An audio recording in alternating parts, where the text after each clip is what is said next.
Sir, one nation one election, एक तरफ India गठबंधन की बात चल रही है, यहाँ पे बैठक हो रही है, वहीं आज ये बात सामने की कमेटी गठित की गई है। वन नेशन वन इलेक्शन ये एकमात्र शगुफा है जो नरेंद्र मोदी और उनकी सरकार ने छोड़ा है।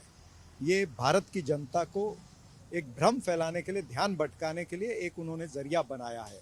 वो देख रहे हैं कि देश के अंदर जो प्रमुख मुद्दे हैं, जो महंगाई का मुद्दा, बेरोजगारी का मुद्दा, महिला उत्पीड़न का मुद्दा, ऐसे तमाम सारे मुद्दे, किसानों की समस्या, ये मुद्दे जो हैं इस पर केंद्र की सरकार विफल नजर आ रही है। उन्होंने भी इंटरनल सर्वे कराए हैं जिसमें उनको नजर आया है कि भारतीय जनता पार्टी अनपॉपुलर हुई है, स्वयंभू मजबूत प्रधानमंत्री अब मजबूर नजर आ रहे हैं, इसलिए उन्होंने इस तरह का निर्णय लिया है बेसिकली जनता का ध्यान भटकाने के लिए। और वो डर रहे हैं कि जो इंडिया मीट की ये तीसरी मीटिंग जो चल रही है, इसमें उसको बहुत सारा प्रतिसाद मिल रहा है, बहुत सारे लोग उसके साथ में जुड़ रहे हैं और उसकी जो भावना है और जो मुद्दे हैं वो मुद्दे बहुत मजबूत हैं। तो ये 2024 का चुनाव जो होगा ये मोदी वर्सेस मुद्दा होगा, ये उनको नजर आ रहा है और मुद्दों के सामने मोदी विफल होंगे।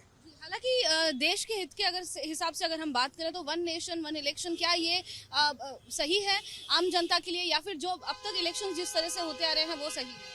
देखिए, आम तौर पर अगर ऑन पेपर देखें तो ये इसमें खर्च वगैरह कम होता है, लेकिन इस देश की डेमोग्राफी और इस देश का जो लोकतंत्र है जिस तरह से चल रहा है, आज विपक्ष की कम से कम 12-13 राज्यों के अंदर सरकारें हैं।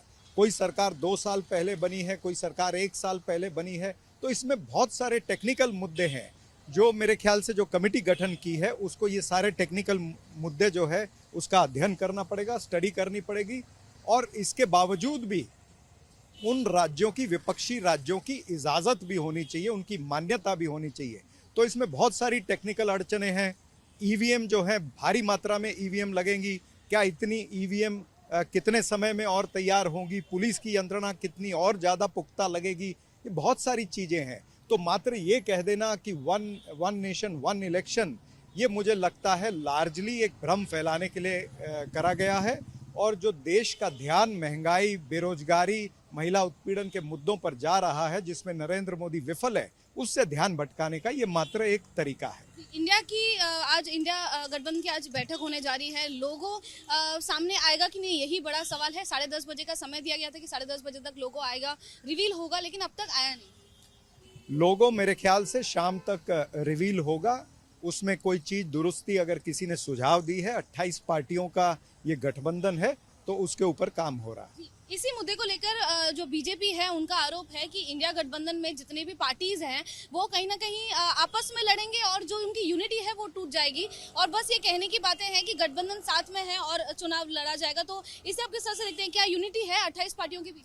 बीजेपी को शेख चिल्ली के जैसे सपने देखने का पूरा अधिकार है। एलिस इन द वंडरलैंड है बीजेपी। हमारे में कोई झगड़ा नहीं होगा।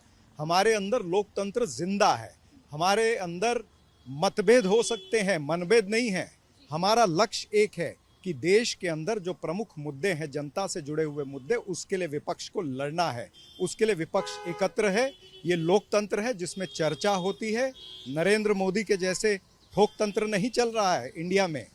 इंडिया मीट के अंदर लोकतंत्र है, चर्चा होती है, मंथन होता है, और मंथन के बाद में जो निकल करके आएगा वो जनता के हित में होगा।